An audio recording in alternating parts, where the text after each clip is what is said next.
వైఎస్ఆర్సీపీ ప్రభుత్వం రాకమునుపు తానిచ్చిన గిఫ్ట్. ఇలా సర్వసహజంగా ఈ బిల్లులు గిఫ్ట్గా ఈయన ఇస్తూ ఉంటాడు.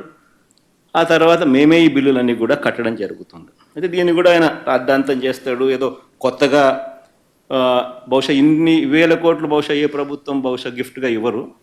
ఒక చంద్రబాబు నాయుడు గారు మాత్రం ఆ గిఫ్ట్ ఎక్కువ ఇచ్చినాడు. మిగతా ఏ ప్రభుత్వాలైనా ఇంతింత గిఫ్ట్లు ఎవరికి ఇవ్వరు.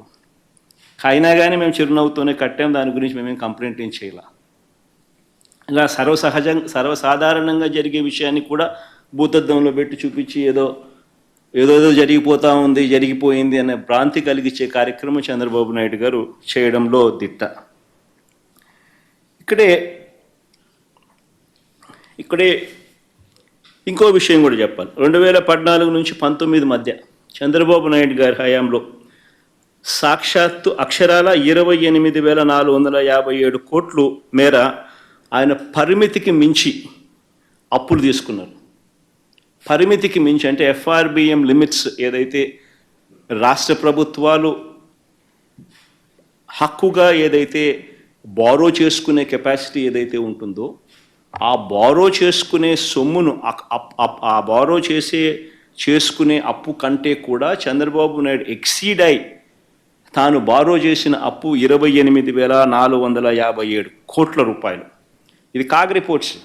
ఇవన్నీ నేను చెప్తా ఉన్నటువన్నీ కూడా CAG reports, Union Finance Commission reports, Ministry of Statistics and Programme Implementation Government of India reports.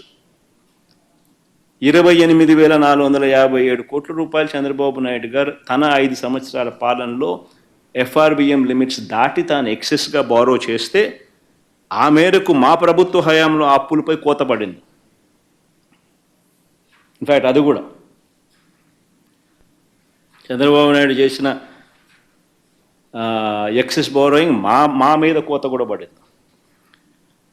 ఆ రకంగా చూసుకున్న చంద్రబాబు నాయుడు గారు ఆ టైంలో 28,457 కోట్ల రూపాయలు ఎక్సెస్ బారోయింగ్ తాను చేస్తే మా హయాంలో ఎక్సెస్ బారోయింగ్ ఎంత అంటే కేవలం 1,600 కోట్ల రూపాయలు.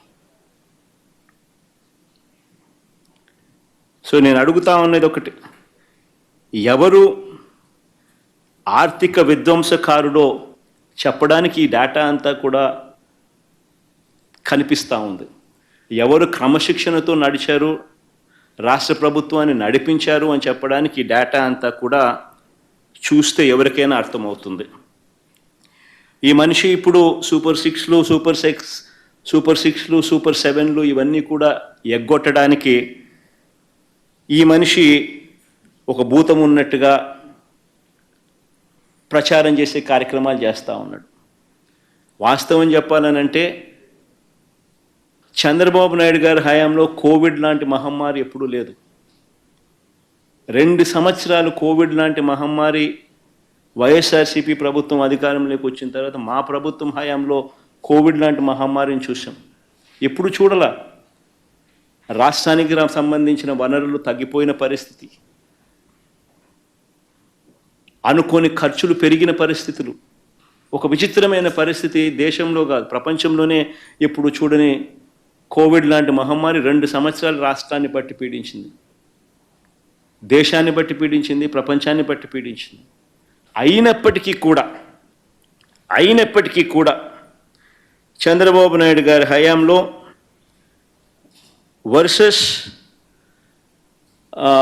వైఎస్ఆర్సీపీ హయాంలో అప్పులు ఎవరు ఎక్కువ చేశారు, ఎవరి హయాంలో అప్పులు ఎక్కువ అయ్యాయి అని చెప్పి చూస్తే చంద్రబాబు నాయుడు గారి హయాంలో చంద్రబాబు నాయుడు గారు అధికారంలోకి వచ్చే నాటికి 1,32,000 కోట్ల అప్పు ఉంటే ఆయన దిగిపోయే నాటికి 3,13,000 కోట్ల రూపాయల అప్పులు తెగాయనంటే కంపౌండెడ్ యాన్యువల్ గ్రోత్ రేటు ఆయన హయాంలో 19.54%. కంపౌండెడ్ యాన్యువల్ గ్రోత్ రేట్ అంటే వార్షిక అప్పుల వృద్ధి రేటు. అదే మా హయాంలోకి వచ్చేసరికి మా 5 సంవత్సరాల్లో 3,13,000 కోట్ల రూపాయల నుంచి 6,46,000 కోట్లకు మా హయాంలో అప్పులు పెరిగాయి అని అంటే కంపౌండెడ్ యాన్యువల్ గ్రోత్ రేట్ 15.61%. అంటే చంద్రబాబు నాయుడు గారి కంటే 4% అప్పులు తక్కువ మా హయాంలో జరిగినట్టుగా లెక్కలు క్లియర్గా కనిపిస్తూ ఉన్నాయి.